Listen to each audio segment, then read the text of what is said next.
नमस्ते।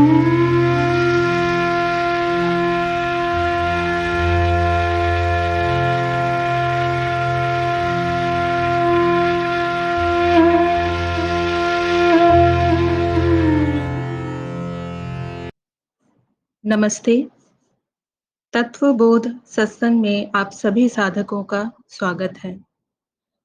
यह सत्संग एक अवसर और माध्यम है हम सभी साधकों के लिए ज्ञान के विभिन्न विषयों पर चर्चा करने का, प्रश्नोत्तर करने का और एक दूसरे के विचार जानने का।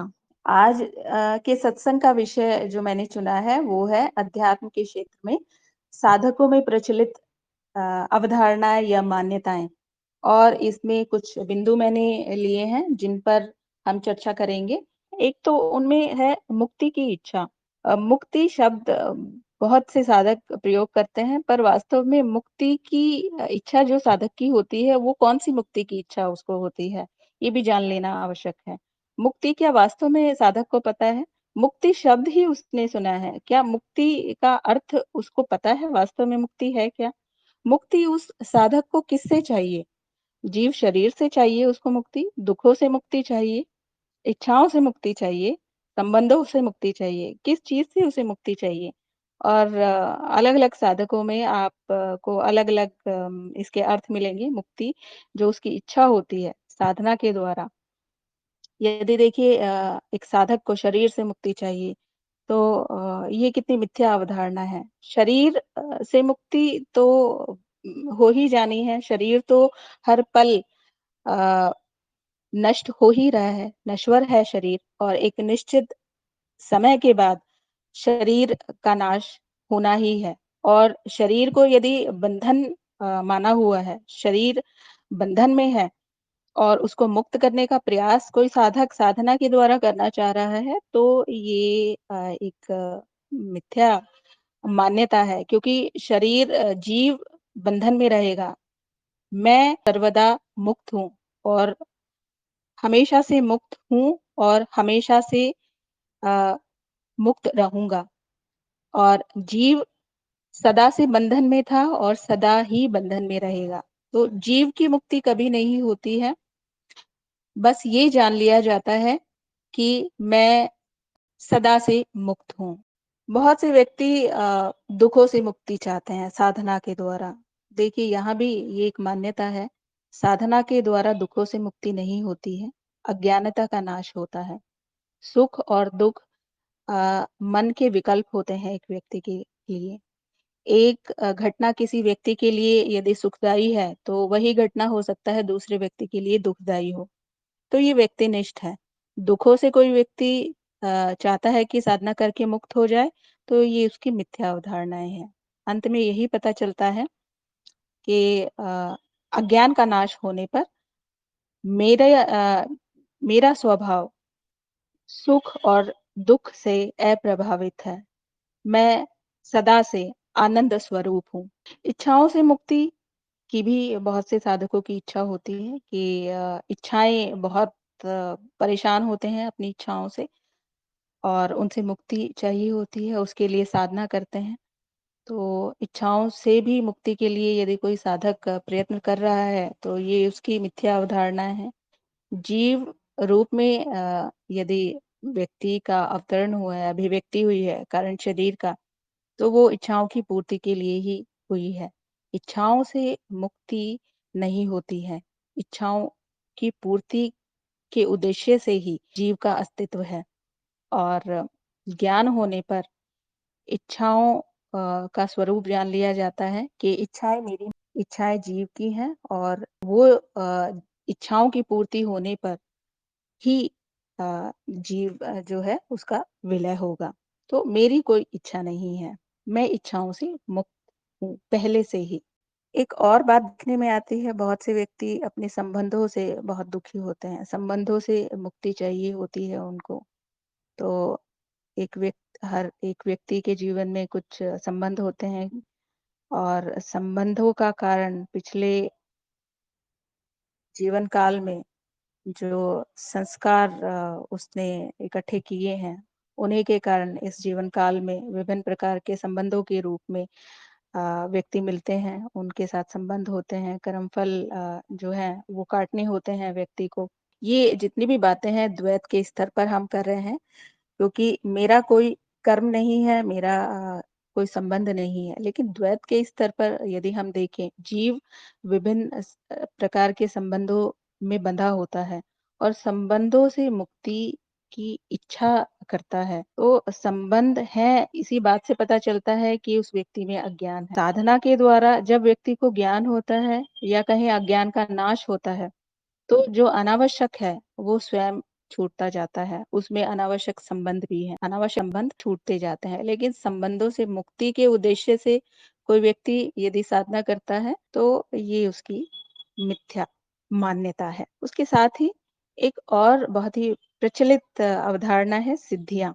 सिद्धियों को लेकर साधक बहुत ही आकर्षित होते हैं, आध्यात्मिक मार्गों में साधना करते हैं। बहुत सारी पुस्तकों में वर्णन मिलता है सिद्धियों के विषय में और गुरुजनों जो आत्मकथाएं हैं या उनके जीवन से संबंधित घटनाओं के उल्लेख जो उनके शिष्यों द्वारा किए गए हैं, उसमें बहुत ही चमत्कारी घटनाओं का उल्लेख आपको देखने को मिलेगा। जैसे हवा में से सोने-चांदी के बर्तन प्रकट कर देना, कोई विशेष प्रकार की सुगंध को प्रकट कर देना। विशुद्धानंद जी के बारे में आपने सुना होगा, उनकी ये विशेषता थी, शक्ति थी कि वो किसी भी वस्तु में से पूछा करते थे, जो साधक उनके पास आते थे कि उनकी कौन-सी, किस प्रकार की पुष्प की सुगंध की इच्छा है, वो उसी सुगंध को प्रकट कर देते थे।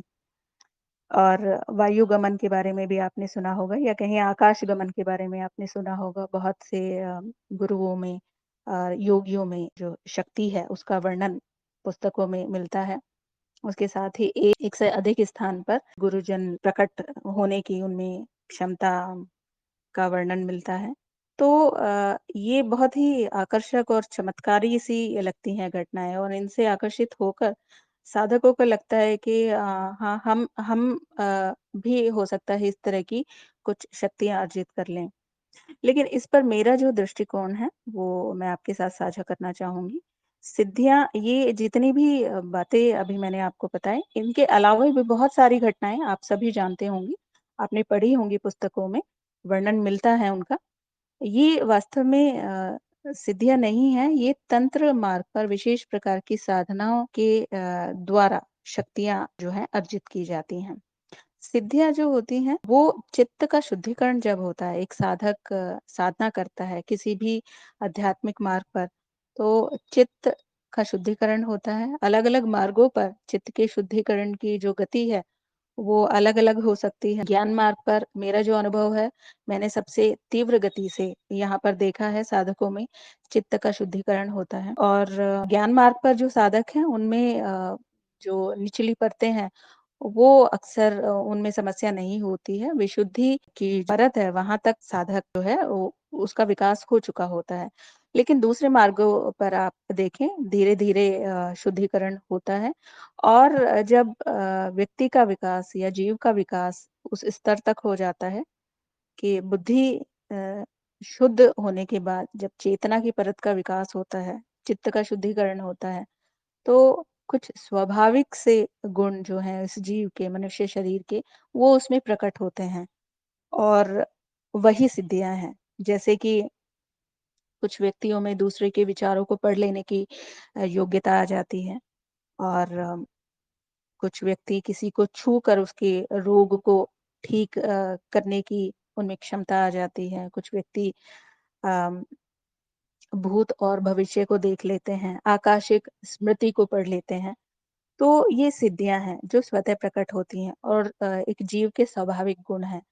अशुद्धियों के कारण ये प्रकट नहीं होते हैं। तो सिद्धियाँ बहुत ही स्वाभाविक सी बात है किसी साधक में प्रकट होना और ज्ञान मार्ग के साधक यहाँ पर हैं।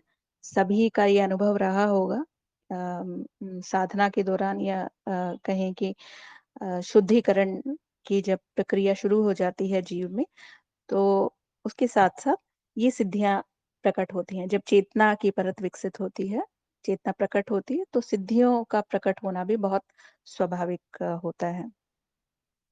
एक ये मान्यता भी है, ये भी कहा जाता है कि सिद्धियाँ बाधक होती हैं साधना में। एक व्यक्ति के जीवन में। तो यहाँ पर फिर से ये एक गलत अवधारणा है। सिद्धियाँ प्रकट ही उस साधक में होती हैं जब चित्त का शुद्धिकरण हो जाता है और जब चित्त शुद्ध हो जाता है, चेतना विकसित होती है, वहाँ पर अवरोध नहीं करती हैं। उसके लिए इनका कोई अधिक महत्व नहीं रह जाता है, बहुत ज़्यादा आकर्षित नहीं होता है वो साधक। तो किसी तरह का अवरोध पैदा पैदा नहीं करती हैं ये सिद्धियाँ। ये मेरा व्यक्तिगत अनुभव है और आप में से बहुत से साधकों का भी रहा होगा। उसके अलावा एक बात और मैंने देखी है साधकों के बीच जो प्रचलित है वो है ब्रह्मचर्य। ब्रह्मचर्य को लेकर भी साधकों में ये मान्यता है कि यदि आध्यात्मिक प्रगति करनी है, साधना में प्रगति करनी है, विशेषकर योग मार्ग में, तो ब्रह्मचर्य सदा होना चाहिए। ब्रह्मचर्य में दीक्षा दी जाती है। अब यहाँ पर ब्रह्मचर्य से जो अर्थ है, इस शब्द से जो अर्थ है, वो विशेषकर मैंने यही सुना है कि उस व्यक्ति में कामवासना नहीं होनी चाहिए। कामवासना का निरोध करके उसका दमन करके वो व्यक्ति साधना करता है योग मार्ग पर। अ, ये कहा जाता है कि कुछ वर्षों तक यदि ब्रह्मचर्य का कोई साधक पालन करता है तो उसको ये सिद्धि प्राप्त होती है या वो सिद्धि प्राप्त होती है, उसकी आध्यात्मिक प्रगति बहुत तीव्र होती है। तो मेरा ऐसा मानना नहीं है। आप देखिए कितने गुरुजन हैं, आप सबने पढ़ा होगा, जो कि गृहस्थ जीवन जिनका रहा है और उन्होंने सत्य को जाना है, आत्मज्ञान उनको हुआ है। लहरी महाशय हैं, श्री युक्तेश्वर गिरी हैं, रमेश बालसेकर जी हैं और निसर्ग दत्त महाराज हैं। ये सभी गृहस्थ जीवन इन्होंने जिया है और इनको आत्मज्ञान हुआ है। इन्होंने उस ज्ञान को पूरे संसार में उसका प्रसार किया है। तो काम वासना को यदि ब्रह्मचर्य से जोड़ा जाता है, तो ये गलत मान्यता है और मुझे लगता है ये इच्छा यदि किसी जीव में है, तो उसका दमन करके कोई साधना करता है, तो प्रगति करने के बजाय उसमें हो सकता है विकृति भले ही आ जाए। ये बहुत ही स्वाभाविक सी इच्छा है जीव की और इस इच्छा की पूर्ति करने के बजाय उसको दमन करके साधना में प्रगति नहीं की जा सकती। उसके अलावा स्वास्थ्य लाभ के लिए बहुत से साधक साधना करते हैं। तो स्वास्थ्य लाभ मुझे लगता है साधना का लक्ष्य अगर है तो वो भी एक गलत ही मान्यता है किसी साधक की। क्योंकि देखिए ज्ञान मार्ग पर विशेषकर अगर मैं ज्ञान मार्ग की बात करूँ तो ज्ञान होने के पश्चात या ज्ञान का नाश होने के पश्चात स्वतः ही शुद्धिकरण होता है और ये बोध आता है, ये विवेक जागृत होता है कि क्या सही है, क्या गलत है। जो जीवन शैली है उस साधक की बदल जाती है। अनावश्यक चाहे वो भोजन में है या जीवन में जो भी अनावश्यक है, वो छूट जाता है। तो स्वास्थ्य लाभ स्वतः ही उस साधक को होता है। लेकिन दूसरे मार्गों पर अगर देखें योग में और शाक्त मार्ग में, तो ये क्योंकि ऊर्जा से संबंधित है, प्राण से संबंधित है और जीव का विकास वहाँ पर होता है। शाक्त मार्ग में कुंडलिनी जागरण के दौरान जीव के चित्त में बहुत परिवर्तन होते हैं। विकास चित्त का होने के साथ-साथ मनोदशा में और शरीर की दशा में भी बहुत परिवर्तन आते हैं। तो एक व्यक्ति यदि पहले से ही अस्वस्थ है, वहाँ उसको लाभ होने के बजाय हानि अवश्य हो सकती है। और कई बार तो बहुत ही स्वस्थ व्यक्ति में भी बहुत इस तरह के लक्षण प्रकट हो जाते हैं, जो बहुत ही विचलित करने वाले होते हैं, शारीरिक रूप से और मानसिक रूप से। तो ये कुछ एक बिंदु थे जिन पर मैंने बहुत ही संक्षेप में प्रयास किया आपके साथ अपना दृष्टिकोण रखने का। इसके अलावा भी बहुत तरह की मान्यताएँ और हो सकती हैं, यदि आप साझा करना चाहें तो, आप साझा कर सकते हैं। कोई प्रश्न है तो वो प्रश्न भी आप पूछ सकते हैं और ये जितने भी बिंदुओं पर हमने यहाँ पर चर्चा की, अवश्य ही आप सभी के अनुभव रहे होंगे और बहुत सी बातें आपने सुनी होंगी, बहुत से आध्यात्मिक मार्गों पर आप रहे होंगे और पुस्तकें भी पढ़ी होंगी। मैंने बहुत पुस्तकें पढ़ी ज्ञान मार्ग पर आने से पहले। मैंने बहुत तरह की सिद्धियों का वर्णन सुना है। लेकिन वास्तव में सिद्धियाँ होती क्या हैं, ये मुझे ज्ञान मार्ग पर आने के पश्चात ही पता चला। जब शुद्धिकरण हुआ और ये कृपा थी कुरुक्षेत्र की, बहुत अधिक समय नहीं लगा और उसके परिणाम स्वरूप मुझे अनुभव हुए कुछ सिद्धियों के, लेकिन वो बहुत ही कह सकते हैं कि बहुत मेरे लिए उनका कोई विशेष महत्व नहीं था। क्योंकि सबसे महत्वपूर्ण बात क्या है कि ज्ञान का होना, स्वयं को जान लेना, वो सबसे चमत्कारी घटना मेरे लिए थी। उसके अतिरिक्त बाकी सारी घटनाएँ, बाकी सारी बातें, वो सब मुझे गौण सी लगी या कहें अनावश्यक सी लगी। ठीक है, जो जीव में प्रकट हो रही हैं, जो भी उसके गुण हैं, जो वास्तविक गुण हैं, जो उसकी सहज विकास होने के बाद जो उसमें योग्यताएँ हैं, वो ठीक है प्रकट हो रही हैं। तो उनको लेकर भी कोई ऐसा विकार नहीं आता है एक साधक में जब वो उस अवस्था में होता है चेतना के। जी, योगेश जी का कहना है बहुत से साधक अनुभवकर्ता को अनुभव में ढूँढने का प्रयास करते हैं। इस पर प्रकाश डालें। जी, ये बहुत ही उलझ जाते हैं साधक इस बात को लेकर कि क्योंकि पूरा अध्यात्म पिछले सत्संग में भी हमने इस विषय पर विस्तार में चर्चा की थी। अनुभवों में वो देखना चाहते हैं कि मुझे ये अनुभव हो, कोई चमत्कारी सा अनुभव मुझे हो जाए जिससे मुझे सत्य का पता चल जाए। और ज्ञान मार्ग पर आने के बाद भी हालाँकि यहाँ पर साधक जो आते हैं बहुत से मार्गों पर साधना करने के पश्चात आते हैं और उसके बाद भी एक बिंदु तक उनको एक एक समय तक उनको ये रहता है कि मुझे अनुभव तो कोई हुआ ही नहीं है, मुझे कैसे पता चले कि अनुभवकर्ता कौन है? तो देखिए जब आप शुद्धिकरण होता है, ये मैं अपने अनुभव के आधार पर बता रही हूँ। अनुभव कहने का तात्पर्य ये है कि शुद्धिकरण होने के पश्चात जब चेतना जागृत होती है, तो मेरे होने का मैं हूँ, ये अनुभव होता है और वो अनुभव नहीं कह सकते, मैं तो सदा से थी। मैं अनुभव कर रही हूँ, ये मुझे पता चलता है। पहले मेरा तादात्म्य एकरूपता इस शरीर के साथ थी या कभी किसी भावना के साथ थी या किसी और चीज़ के साथ थी। लेकिन चेतना जब होती है, मैं होती हूँ, अपने स्वरूप में स्थित होती हूँ। तो उसको अनुभव कहना सही नहीं होगा, क्योंकि जितने भी अनुभव हैं, वो मैं ही कर रही हूँ। मुझे मेरा अनुभव कैसे होगा? अ, अगर मेरे होने का अनुभव हो गया है, तो उसको भी कोई अनुभव कर रहा है, मतलब एक अनुभवकर्ता और है, मुझे जो अनुभव कर रहा है, तो फिर तो वही अनुभवकर्ता हुआ, मैं नहीं हुआ। तो यहाँ पर ये भ्रम रहता है साधकों में, वो अनुभव में ही ढूँढने का प्रयास करते हैं, अनुभवकर्ता को। अनुभवकर्ता हो जाने का नाम है, ये अनुभव नहीं है, स्वयं में स्थित हो जाने का नाम। जी, ये भी एक है, उनको लगता है कि चेतना कोई चमत्कार है। जी नहीं, बिल्कुल चेतना एक सहज अवस्था है। सहज शब्द मैं प्रयोग कर रही हूँ, लेकिन शुद्धियाँ इतनी इकट्ठी कर ली हैं जीव ने, वो बहुत ही मुश्किल हो जाता है अपनी सहज अवस्था में आना। मैं हो जाना, अपने स्वरूप में स्थित हो जाना, इतना कठिन वो लगता है, क्योंकि मान्यताएँ इतनी इकट्ठी की हुई हैं। मान्यताएँ जैसे-जैसे गिरती जाती हैं, पता चलता जाता है कि वास्तव में ये सब जो इकट्ठा किया है, वो सब अज्ञान था और अज्ञान का नाश होने के साथ-साथ चेतना का प्रकट होना स्वाभाविक होता है। जी, आदित्य जी का कहना है, मैं योगदा से क्रिया योग से आया हूँ।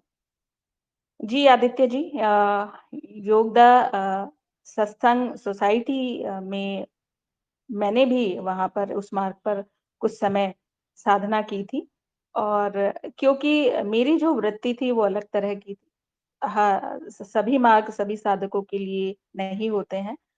अ, हर जीव की वृत्ति अलग होती है, उसका विकास का जो स्तर होता है, वो अलग होता है। तो वहाँ पर मैंने कुछ महीने साधना की, लेकिन मेरी जो वृत्ति थी, वो जिज्ञासु थी, बहुत तीव्र जिज्ञासा थी। मुझे जानने की इच्छा बहुत होती थी। मुझे मेरे प्रश्न इतने थे कि मुझे लगता था शायद ही मुझे इन प्रश्नों का कहीं उत्तर मिलेगा और उन प्रश्नों के उत्तर पाने के लिए ही मैं अध्यात्म में आई और अ क्रिया योग से पहले मैंने 1-2 मार्गों पर और प्रयास किया, पर वहाँ भी जो साधना के नाम पर प्राणायाम या और जो भी क्रिया बताई गई, उनको एक यंत्रवत करने के लिए कहा जाता था। लेकिन उसमें जो भी साधना के दौरान जो अनुभव हुए, उनका कोई विशेष व्याख्या उनके पास नहीं थी। और यही क्रिया योग में भी क्योंकि वहाँ पर मुझे लगता है प्रश्न पूछने को ज़्यादा प्रोत्साहन नहीं किया जाता है, प्रोत्साहित नहीं किया जाता है। वहाँ पर आपको निर्देश दिए जाते हैं और वो आपको करना होता है। लेकिन मेरी जो चित्तवृत्ति थी, वो प्रश्न पूछने की अधिक थी। तो गुरु क्षेत्र की कृपा हुई और गुरुजी मुझे मिले और मुझे अपने सभी प्रश्नों के उत्तर मिल गए। आदित्य जी का कहना है, प्रश्नों के उत्तर जीवित गुरु से ही मिल सकते हैं। हाँ, बहुत सही कहा। जीवित गुरु का महत्व बहुत अधिक है एक साधक के जीवन में और उसकी साधना की प्रगति के लिए बहुत आवश्यक है। और जब साधना ऐसी हो जहाँ पर ज्ञान मार्ग जैसे मार्ग में विशेषकर क्योंकि वहाँ पर जिज्ञासा जो है वो सबसे महत्वपूर्ण गुण है एक साधक का। तो प्रश्नों के उत्तर देखो तो नहीं पुस्तकों में उत्तर नहीं मिलते हैं। तो एक जीवित गुरु जब हर प्रश्न का निवारण करता है, उसका उत्तर देता है, तो जिज्ञासा अपने आप शांत होती है। और ऐसा नहीं प्रश्न बहुत पूरे जीवन काल में बहुत सारे प्रश्न इकट्ठा हो गए थे, एक के बाद एक, माया को लेकर, अध्यात्म को लेकर, स्वयं को जानने को लेकर, बहुत सारे प्रश्न थे। और ऐसा भी नहीं है कि अ, वो बहुत समय उनको लगता है एक-एक प्रश्न का उत्तर देने में। जो मूल ज्ञान है उसी के होते ही सारे प्रश्नों का अंत हो जाता है। छोटे-मोटे माया को लेकर एक आध प्रश्न बाद में आते हैं।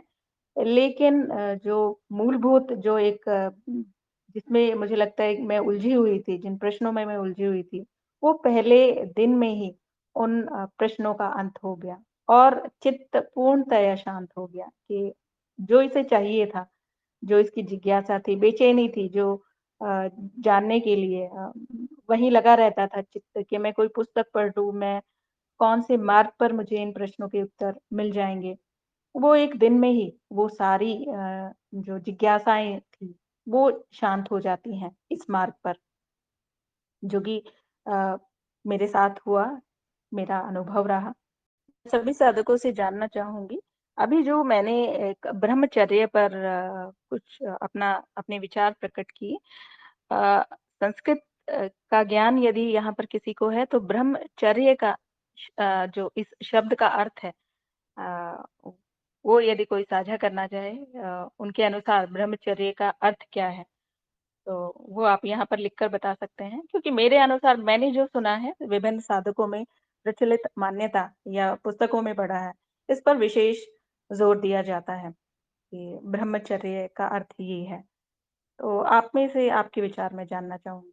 मेरे अनुसार ब्रह्मचर्य का अर्थ है सत्य में स्थित होना, ब्रह्म आचरण करना। इस विषय के अतिरिक्त भी यदि किसी साधक का कोई और प्रश्न हो, समाज से संबंधित, समाज में प्रचलित मान्यताओं या और दूसरी कुरीतियों से भी संबंधित यदि कोई प्रश्न है, तो वो हम यहाँ पर चर्चा कर सकते हैं, एक-दूसरे के विचार जान सकते हैं। जी, शुभम जी का कहना है, ब्रह्म यानी अस्तित्व, चार्य यानी जीवन शैली। ब्रह्मचारी ऐसा जीवन जो सत्य है। ब्रह्म उनके लिए समर्पित है। जी, बिल्कुल सही कहा आपने। मेरा भी यही दृष्टिकोण है ब्रह्मचर्य से। लेकिन आप देखिए कितनी गलत मान्यता इस बात को लेकर प्रचलित है साधकों के बीच और वो कितना प्रयास करते हैं, स्वयं को पीड़ित करते हैं, अपनी इच्छाओं का दमन करते हैं और विभिन्न प्रकार के विकार वो जीव शरीर में विकसित कर लेते हैं। मीरा जी का कहना है ब्रह्मचर्य 2 शब्दों ब्रह्म और चर्य से बना है। ब्रह्म का अर्थ है आत्मन, चर्य का अर्थ है विचरना अर्थात स्वयं में विचरना। सदा उसी का ध्यान करना ही ब्रह्मचर्य है। बहुत ही सुंदर व्याख्या की है मीरा जी आपने, बिल्कुल सही कहा आपने। लेकिन आप भी इस बात से सहमत होंगे कि इस शब्द को लेकर कितना अज्ञान है साधकों, विशेषकर साधकों के बीच, और आम जन में तो है ही अज्ञान इस शब्द को लेकर। वास्तविक अर्थ इसका यही है। आदित्य जी का कहना है, एक और मान्यता साधकों में रहती है कि मैंने गुरु चुन लिया है, अब उसको छोड़ने से पाप का भागी और गुरुद्रोही हो जाऊँगा। हाँ जी, ये बात मैंने भी सुनी है, गुरुद्रोह लगता है, कहते हैं पाप का भागीदार वो व्यक्ति बनता है, तो बहुत डरते हैं साधक कि एक बार कोई गुरु उन्होंने मान लिया है। लेकिन चाहे वो उस गुरु से संतुष्ट ना हो, उनकी जिज्ञासा शांत ना हुई हो या आध्यात्मिक प्रगति ना हो रही हो, फिर भी वो उस भय से उसी गुरु की शरण में रहते हैं। तो ये भी एक मान्यता है, गलत अवधारणा है। ये उस गुरु का उत्तरदायित्व बनता है, जैसे कि ज्ञान मार्ग पर हम भाग्यशाली है, स्वयं हमारे गुरु हमें बताते हैं कि आप अपना मार्ग चुनिए, स्वयं अपना मार्ग चुनिए। यदि आपको पसंद आता है, आपको लगता है आपका मार्ग ये है, तभी आप इस मार्ग पर आगे बढ़िए, अन्यथा आप किसी और गुरु की शरण में जा सकते हैं। परंतु सभी गुरु इस तरह से अ, मार्गदर्शन नहीं करते हैं साधकों का। गुरुओं की भी अपेक्षाएँ देखी गई हैं और उन्हें बुरा भी लगता है कि जब कोई शिष्य यदि उसको लगता है उसका विकास नहीं हो रहा है, वो अब कहीं और से भी अ, कुछ जानना चाहता है, कहीं और थोड़ा-सा किसी और मार्ग से भी कुछ सीखने का प्रयास करता है, तो गुरु द्वारा उसका प्रोत्साहन नहीं किया जाता है। योगेश जी का कहना है समाज में अध्यात्म को लेकर बहुत अंधविश्वास फैला हुआ है। अध्यात्म को कुछ और ही मान लिया गया है। मूर्ति के सामने जाकर कुछ चढ़ावा चढ़ाने को अध्यात्म मान लिया गया है। बहुत ही अच्छी बात कही है योगेश जी। देखिए कितना घोर अज्ञान है समाज में। मूर्ति पूजा को वो अध्यात्म मानते हैं और मूर्ति पूजा करते क्यों हैं? अपने किसी स्वार्थ के लिए। अपने स्वार्थ को वो नहीं देख पाते हैं कि मैं जब भी किसी मूर्ति के सामने कुछ पूजा करता हूँ वो हमेशा कुछ ना कुछ माँगने के लिए होता है। थोड़ा-सा चढ़ावा चढ़ाकर उनको लगता है कि वो रिश्वत उन्होंने उस मूर्ति को जिसको वो ईश्वर कह रहे हैं, उसको देकर वो अपनी इच्छा पूर्ति वहाँ से करवा लेंगे। तो ये उस व्यक्ति का स्वार्थ है, अज्ञान है कि वो इसको अध्यात्म मान रहा है और धार्मिक होना वो उसको कहते हैं विशेषकर कि जो पूजा-पाठ करते हैं व्यक्ति वो बहुत ही धार्मिक होते हैं, अच्छे व्यक्ति होते हैं। चाहे किसी भी स्वार्थ के लिए वो मूर्ति पूजा करते हों। लेकिन अध्यात्म को लेकर मैंने जो देखा है वो अधिकतर नकारात्मक दृष्टिकोण देखा है। अध्यात्म मतलब कि ये व्यक्ति तो साधु सन्यासी अब हो गया है। संसार को छोड़कर कहीं चला जाएगा, नौकरी अ, जो करता है वो छोड़ देगा, अपने घर को छोड़ देगा। तो ये अंधविश्वास भी देखने को मिलता है समाज में अध्यात्म को लेकर। कांति जी का कहना है सही जीवन शैली भी कह सकते हैं। जी, बिल्कुल, अध्यात्म वास्तव में एक जीवन शैली ही है, लेकिन अज्ञान के कारण शब्दों के जो अर्थ हैं, वो अनर्थ उनका हो गया है। कुछ के कुछ अर्थ बन गए हैं और वही मान्यताएँ प्रचलित हो गई हैं। अ, जो व्यक्ति अध्यात्म में नहीं है, उनका तो कहना ही क्या है, उनमें तो कितना अज्ञान होगा, इसका अनुमान लगाया जा सकता है। जो व्यक्ति साधना कर रहा है, उसमें थोड़ी जिज्ञासा है स्वयं को जानने की। पता नहीं हर व्यक्ति में भी स्वयं को जानने की इच्छा नहीं होती है, जो व्यक्ति इस अध्यात्म में आते हैं। अलग-अलग लक्ष्य होते हैं, जैसे अभी हमने बात की, मुक्ति की इच्छा होती है, किसी को अपना स्वास्थ्य ठीक करना होता है, किसी को कोई चमत्कारी सिद्धि चाहिए होती है, किसी को कुछ चाहिए होता है। तो बहुत अज्ञान है और उसके बाद ये मान्यताएँ साधकों में प्रचलित होती हैं। तो वो साधक बहुत ही जन्मों तक भटकने के बाद कहीं जाकर उसका ये गुरु कृपा होती है कि उसको सही सत्य का पता चलता है। मधु जी का कहना है, समाज में स्त्रियों पर अत्याचार होता है। इसमें कभी-कभी काम वासना का भी हाथ होता है, जो मानसिक आघात का कारण होता है। ऐसी स्थिति से निपटने में काफ़ी संघर्ष करना पड़ता है। जी, समाज में स्त्रियों की जो दशा है विशेषकर हमारे देश में, वो बहुत ही खराब है। बहुत अत्याचार होता है स्त्रियों पर, स्त्रियों का दमन बहुत अधिक पिछले बहुत से शताब्दियों से स्त्रियों पर बहुत अत्याचार हो रहा है। और काम वासना को लेकर एक बहुत ही नकारात्मक अवधारणा है समाज में। उसका दमन ही किया जाता है। और देखिए ये उसी का परिणाम है कि इसको बहुत दबाकर, छुपाकर रखा जाता है कि इस बारे में कोई बात ना कर ले, बहुत ही इसको गलत माना जाता है। और इसके बारे में ज्ञान नहीं हो पाता है युवाओं को और वो एक तरह की विकृति बनकर उनमें रहती है। और उस विकृति का जब प्रकटीकरण होता है या कहीं वो जब विकृति प्रकट होती है, स्त्री को वो एक उपभोग की वस्तु के तरह ही देखते हैं। और स्त्री एक व्यक्ति है, उसकी भी भावनाएँ हैं या उस दृष्टिकोण से स्त्रियों को देखा ही नहीं जाता। एक ओर स्त्रियों का दमन किया जाता है, दूसरी ओर पुरुषों को विशेष अधिक अधिकार दिए जाते हैं, उनको छूट दी जाती है, लेकिन काम वासना के नाम पर इसको बहुत ही एक कहें ऐसा विषय माना जाता है कि जिसमें खुलकर बात नहीं की जानी चाहिए, ये गलत बात है। बहुत ही दुर्भाग्य पूर्ण स्थिति है और इसी कारण कितनी तरह की विकृतियाँ समाज में देखने को मिलती हैं, जो अलग-अलग रूपों में प्रकट होती हैं। शुभम जी का कहना है, आज मुझे एक साधक ने ये प्रश्न पूछा था कि सेक्सुअल एनर्जी को ट्रांसेंड कैसे करें? मैंने उसको बताया था कि केवल ज्ञान से ही ये संभव है। जब ज्ञान होता है कि हम यह शरीर नहीं हैं, परंतु स्वयं चैतन्य मात्र हैं, तो इन वासनाओं से अपने आप ऊपर उठ जाते हैं।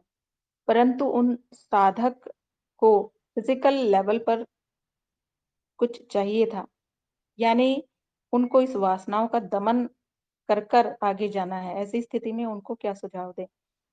सबसे पहले तो उस साधक को ये समझाया जाना बहुत आवश्यक है कि जहाँ कहीं भी उन्होंने ये पढ़ा है कि सेक्सुअल एनर्जी को ट्रांसेंड किया जा सकता है, तो इस पर प्रकाश डालने की आवश्यकता है कि जो शारीरिक आवश्यकता है, एक काम वासना है ये एक बहुत ही सामान्य सी इच्छा है जीव की। उसको सामान्य रूप से उस इच्छा की पूर्ति की जानी चाहिए और उस इच्छा की पूर्ति करने के साथ-साथ भी साधना की जा सकती है। ऐसा कोई विशेष कोई ऐसा नियम नहीं है कि यदि एक व्यक्ति गृहस्थ में है या फिर अपनी इस इच्छा की पूर्ति वो करता है तो वो इस योग्य नहीं है कि वो साधना कर सके। ये गलत अवधारणा है, बिल्कुल गलत अवधारणा है। कितने उदाहरण जैसे अभी हमने यहाँ पर चर्चा की गुरुजनों के हैं, जो गृहस्थ जीवन में रहे हैं और उनके शिष्य रहे हैं, ज्ञान का प्रसार उन्होंने किया है। वासनाओं का दमन हो या फिर किसी और वृत्ति का दमन हो, दमन तो हमेशा विकार को ही जन्म देता है। ये उस व्यक्ति को जान लेना बहुत आवश्यक है। दमन कोई इस समस्या का हल नहीं है और ये व्यक्ति खुद देख सकता है, चाहता है, उसको लगता है कि वो इससे ऊपर उठ सकता है, मतलब इसका दमन करके इस इच्छा से ऊपर उठ सकता है, तो ये उसका भ्रम है। कोई व्यक्ति अपने अंदर ही अगर अपना अवलोकन करे किसी भी प्रकार की इच्छा का, वो ज़्यादा समय तक उसका दमन करके नहीं रखा जा सकता है। आप देखिए किसी व्यक्ति को क्रोध आता है, कितने समय तक उस क्रोध को दबा कर रखेगा? और एक समय ऐसा आता है जब वो क्रोध बहुत ही ज़्यादा तीव्र ओ रूप में प्रकट होता है। इसी तरह से दूसरी जो वृत्तियाँ हैं, चाहे वो काम वासना हो काम वासना तो बहुत ही मूल वृत्ति है जीव की। जीव जो प्रकट हुआ है मृत्यु लोक पर, 2 ही इच्छाओं की पूर्ति के लिए हुआ है, भोजन और काम वासना। और इसी इच्छा का दमन सबसे अधिक किया जाता है और जब इस इच्छा का दमन किया जाता है, वो बहुत तरह के विकारों के रूप में लोगों में देखने को मिलता है।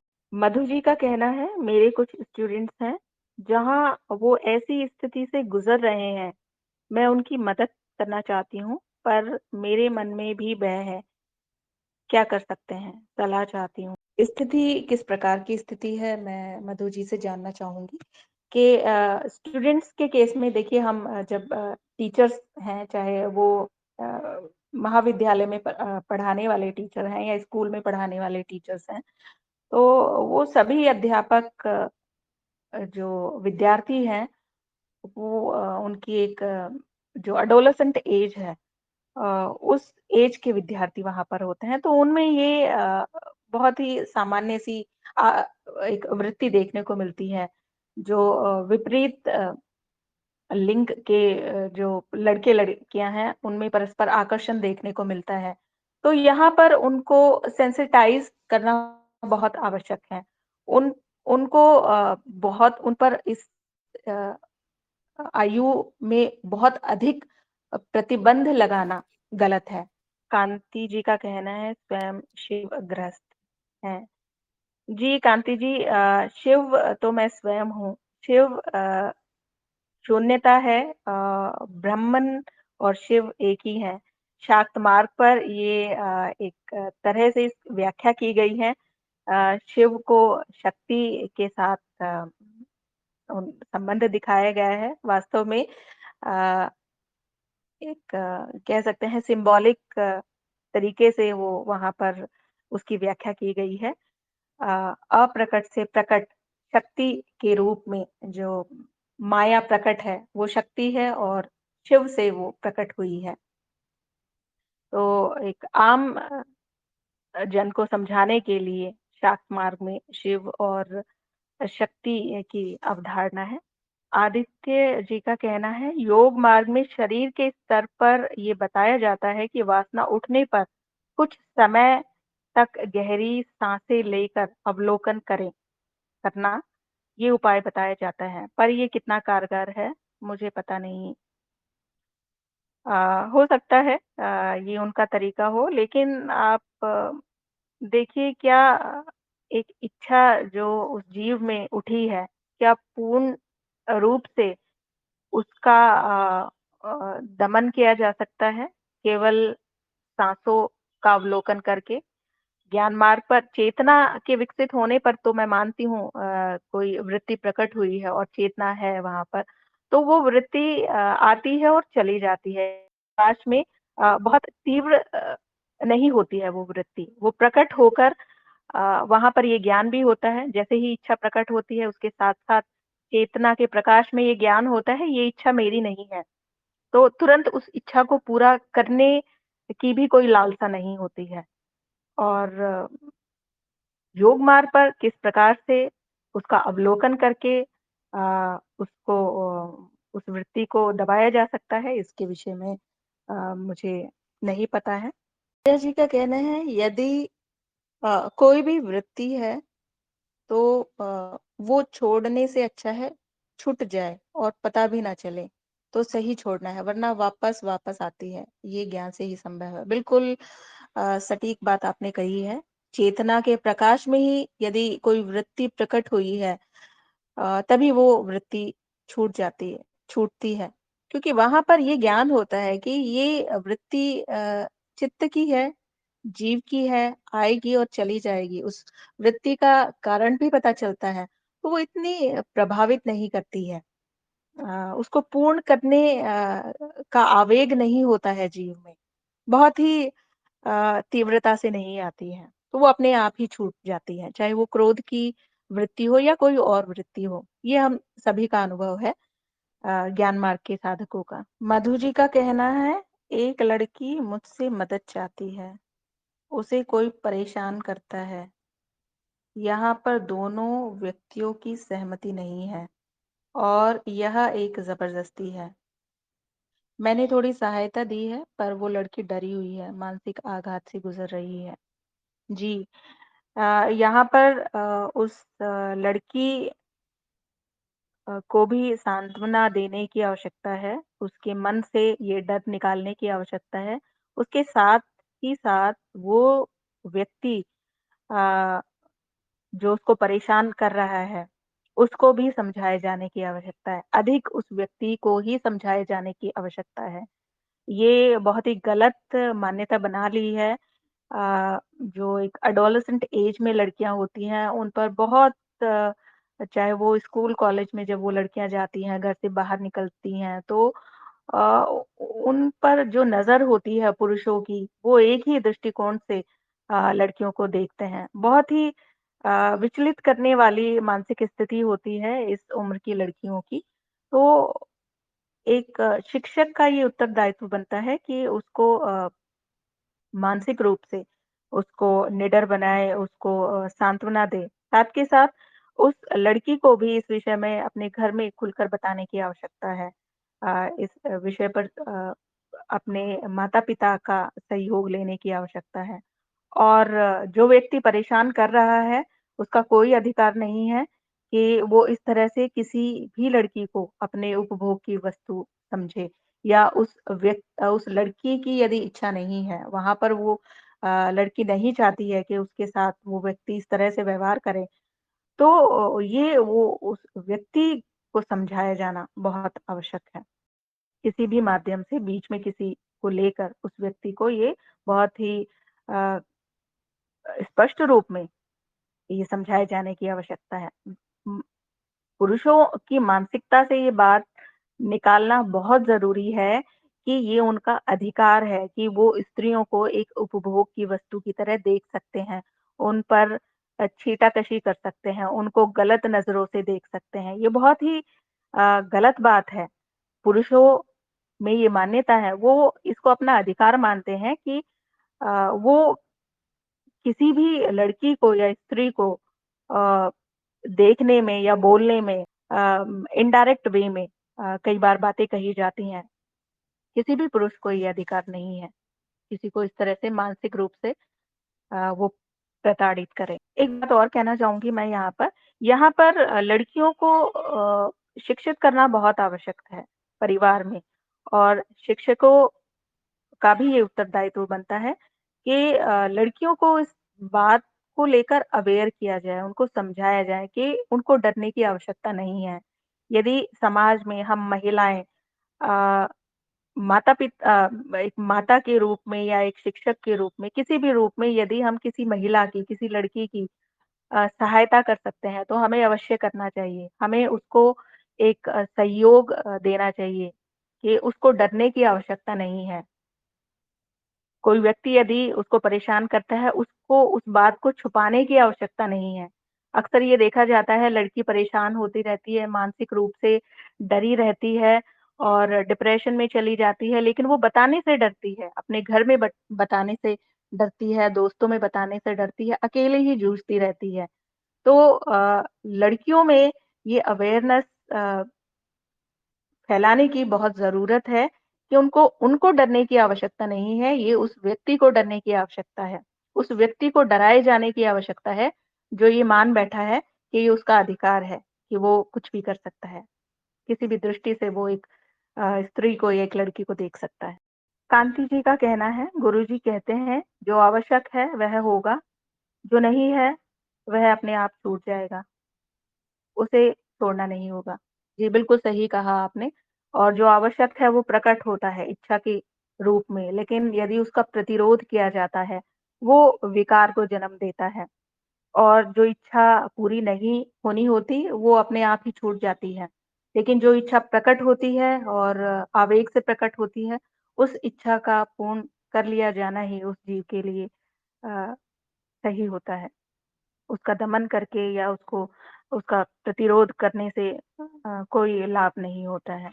योगेश जी का कहना है, यदि ना माने तो पुलिस की मदद लेनी चाहिए। जी, बिल्कुल, कानून किस लिए है? अ, पुलिस की मदद लेनी पड़े या किसी भी तरीके से उस व्यक्ति को समझाने की आवश्यकता हो, तो उस व्यक्ति को डराने की आवश्यकता है। ऐसे व्यक्ति को डरने की आवश्यकता है वास्तव में। मधु जी का कहना है जी, पर ये लड़की के सम्मान पर आघात होगा, इसलिए वो किसी से नहीं कहना चाहती।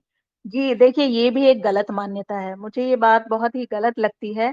समाज में ये मान्यता प्रचलित कर दी गई है, यदि किसी लड़की के साथ गलत होता है, उसको कोई लड़का परेशान कर रहा है और समाज में ये बात बाहर आती है, आस-पड़ोस में पता चलती है, दोस्तों को पता चलती है, तो ऐसा एक एक प्रचलित ये मान्यता है कि नहीं, उस लड़की पर ही दोष लगेगा कि इस लड़की को परेशान किया जा रहा है, इसका मतलब इस लड़की में कमी है। इस सोच से निकलना होगा सबको। ये बहुत ही आम घटना है, जो देखने में आती है स्कूल, कॉलेजेस में और लड़कियों के साथ तो बहुत ही आम ये घटना है। तो उस लड़की अ, को ये समझाए जाने की आवश्यकता है। देखिए, उसमें उस लड़की के सम्मान पर आघात मुझे नहीं लगता किसी प्रकार से होगा। ये सोच को बदलने की ज़रूरत है यहाँ पर। उस व्यक्ति के सम्मान को आघात लगना चाहिए, जो व्यक्ति गलत कर रहा है, उस व्यक्ति के सम्मान को आघात क्यों नहीं लगता है? उस लड़की को इतना दृढ़ संकल्प उस लड़की में होना चाहिए कि वो इस बात को अपने सम्मान पर आघात ना माने, ना ही उस लड़की के परिवार वाले इस बात को अपने सम्मान पर आघात माने। यही यहीं पर वो लड़की या उस लड़की के परिवार वाले कमज़ोर पड़ जाते हैं, क्योंकि वो ऐसा मान लेते हैं कि यदि ये बात बाहर हुई, बाहर आई, आस-पड़ोस में पता चली, तो ये हमारे सम्मान पर आघात होगी। क्यों? किस प्रकार?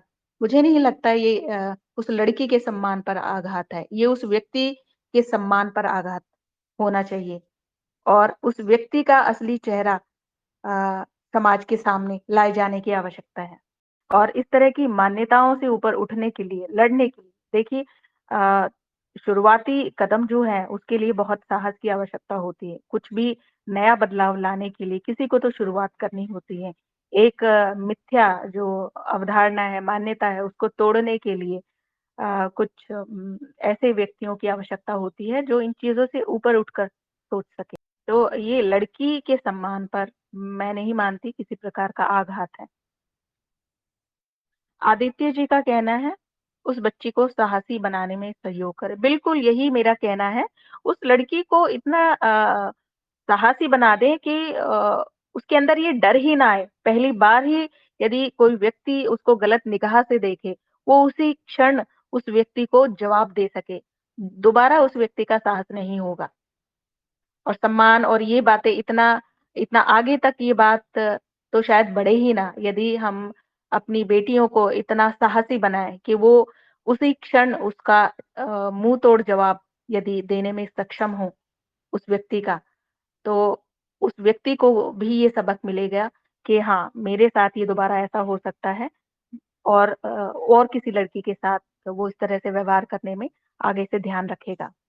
योगेश जी, परंतु उस लड़की का तो कोई दोष नहीं है। जी बिल्कुल, लड़की का कोई दोष नहीं है, लेकिन ये मान लेना कि ये लड़की को कोई परेशान कर रहा है, ये बात बाहर आती है समाज में, तो लड़की के सम्मान पर आघात।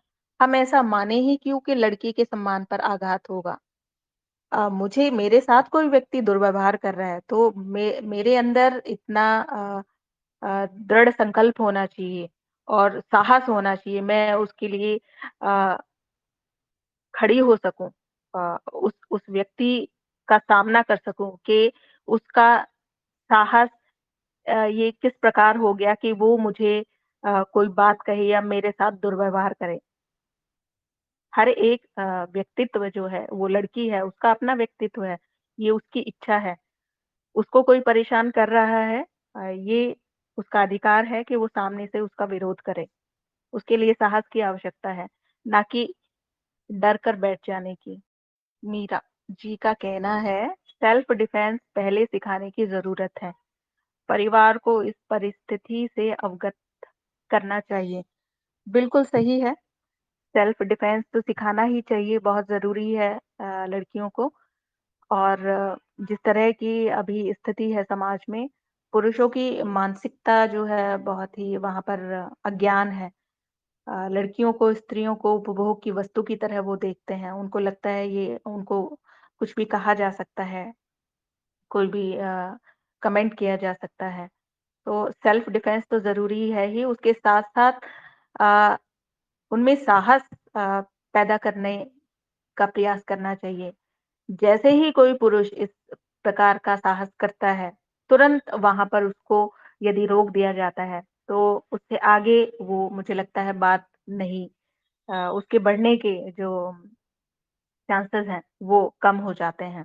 लेकिन यदि एक बार किसी व्यक्ति ने दुर्व्यवहार किया है और वहाँ पर वो स्त्री या वो लड़की डर जाती है, तो सामने वाले व्यक्ति को उससे बल मिलता है, वो फिर से उस तरह का व्यवहार करता है। तो पहले ही प्रयास में यदि व्यक्ति को रोक दिया जाए, तो समस्या का हल हो सकता है कुछ हद तक। कांति जी का कहना है, जब तक परिवार साथ ना दे तब तक कुछ करना मुश्किल है। फैमिली को पहले आगे बढ़ना होगा। जी, ये बिल्कुल सही है, परिवार से ही शुरुआत होती है, परिवार से ही अ, मान्यताएँ डाली जाती हैं बच्चों में, लड़की को कमज़ोर महसूस कराया जाता है। अगर बचपन से ही देखें अगर लड़की को अ, इतना साहस दिया जाए, उसको सही शिक्षा दी जाए कि अब तुम स्कूल जा रही हो, बाहर निकलोगी तुम्हें लड़कों से भी बात करनी है, बहुत से पुरुष इस नज़र से देखेंगे, इस तरह की बातें बोलेंगे, उसको पहले से ही तैयार क्यों ना कर दिया जाए परिवार में कि तुम्हें साहस पूर्वक रहना है, डरना नहीं है। यदि तुम्हारे साथ कोई ऐसी बात होती है, तो तुम्हें आकर बताना है हमें। तो ये परिवार से ही शुरुआत बिल्कुल होनी चाहिए। मधु जी का कहना है, मुझे भी नहीं लगता पर वो डरती है, इसलिए मैं चुप हूँ। लेकिन मैं कोशिश करूँगी कि वो साहस दिखा सके। जी, ये जो डर है वो एक दिन में नहीं आया है, बचपन से ही ये मान्यता आरोपित की जाती है, लड़कियों को डरा कर रखा जाता है और ये एक दिन में वो साहस भी नहीं उसमें आएगा, लेकिन हाँ, कोशिश की जा सकती है उस बच्ची को साहस देने में आपका बहुत ही महत्वपूर्ण योगदान रहेगा यदि आप ऐसा करते हैं और बहुत ही अच्छा कार्य वो आप करेंगी एक शिक्षिका के रूप में यदि आप ऐसा करती हैं तो। विराट जी का कहना है, अब पहले जैसी स्थिति नहीं है, समाज भी लड़कियों को परिवार में समानता दे रहा है। ये समझना कि लड़की की गलती होगी, ये सोचना ठीक नहीं है। जी, बिल्कुल सही कहा आपने, अब स्थिति धीरे-धीरे बदल रही है, लेकिन इस तरह के उदाहरण भी बहुत देखने को मिलते हैं, जैसे जिस पर हम चर्चा कर रहे हैं। तो स्थिति तो बदल रही है और लड़की की गलती समझना ऐसा कुछ ये लड़की के साथ होता है। अभी भी है ये समझ लोगों में ये मान्यता है समाज में कि लड़की के साथ कुछ गलत हो रहा है, उसको कुछ गलत कहा जा रहा है तो उसमें लड़की की भी गलती हो सकती है, जो कि बिल्कुल गलत बात है। एक तरह का अत्याचार ही है ये पूरी स्त्री जाति पर, उसका दमन है और इसी कारण स्त्री का विकास आप देखिए पूर्ण रूप से नहीं हो पाता। मानसिक रूप से वो विकसित उस तरह से हो ही नहीं पाती जिस तरह से एक पुरुष के होने की संभावना होती है। कितना प्रताड़ित किया जाता है समाज में जहाँ पर एक अनजान पुरुष को भी ये लगता है कि वो उसके साथ दुर्व्यवहार कर सकता है और हम सभी साधकों का ये उत्तरदायित्व बनता है जब भी कहीं भी हमें ऐसा अवसर मिलता है जहाँ पर हम इस इस तरह की कुरीतियों समाज में उसके विरोध में अगर कुछ कर सकते हैं, कुछ जागरूकता फैला सकते हैं समाज में, तो हमें करना चाहिए। इस ग्रुप में बहुत से साधक हैं, पुरुष हैं और बहुत ही अच्छा लगता है उनके विचार जानकर कि क्योंकि समाज में जिस प्रकार से अज्ञान है स्त्रियों को लेकर अ, कुछ प्रतिशत पुरुषों का यदि ऐसा है समाज में अ, जिनमें अज्ञान इस प्रकार का अज्ञान नहीं है, तो वो कहीं न कहीं समाज से इस प्रकार की कुरीतियों को दूर करने में सहायता कर सकते हैं और हम सब मिलकर ये करेंगे जितना भी हो सका संभव प्रयास हम लोगों से, हम जहाँ कहीं भी हमारी सहायता की आवश्यकता होगी, वहाँ हमें करना चाहिए। विराट जी का कहना है इस तरह की घटनाओं के विरोध की शुरुआत तो किसी न किसी को तो करनी ही पड़ेगी। जी बिल्कुल, बिल्कुल सही है, कहीं से तो शुरुआत होगी। और हम सभी महिलाएँ जो यहाँ पर हैं, हम सभी ने इस तरह की स्थिति का सामना किया है। स्वयं मैंने भी सामना किया है, लेकिन ये बात मैं कह सकती हूँ जैसे ही आप पहले ही कोई व्यक्ति दुर्व्यवहार करता है, उसको आप वहीं रोक देते हैं, तो दोबारा उस व्यक्ति का साहस नहीं होता है कि वो आपसे इस तरह से व्यवहार करे। तो आज सत्संग का समय हम सत्संग को यहाँ पर समाप्त करते हैं और बहुत अच्छा लगा आप सभी के विचार जानकर, बहुत ही अच्छी चर्चा रही। अध्यात्म से जुड़े विषय को लेकर और इस प्रकार से समाज में जो इस तरह की कुरीतियों उन पर भी हम चर्चा करते रहेंगे। बहुत ही अच्छा लगा सभी के विचार जानकर और सत्संग में आने के लिए आप सभी साधकों का बहुत-बहुत धन्यवाद। और यदि सत्संग के अतिरिक्त भी बीच में यदि किसी का कोई प्रश्न हो तो वहाँ पर ग्रुप पर आप साझा कर सकते हैं, वहाँ पर भी हम चर्चा कर सकते हैं। सत्संग में आने के लिए सभी साधकों का धन्यवाद।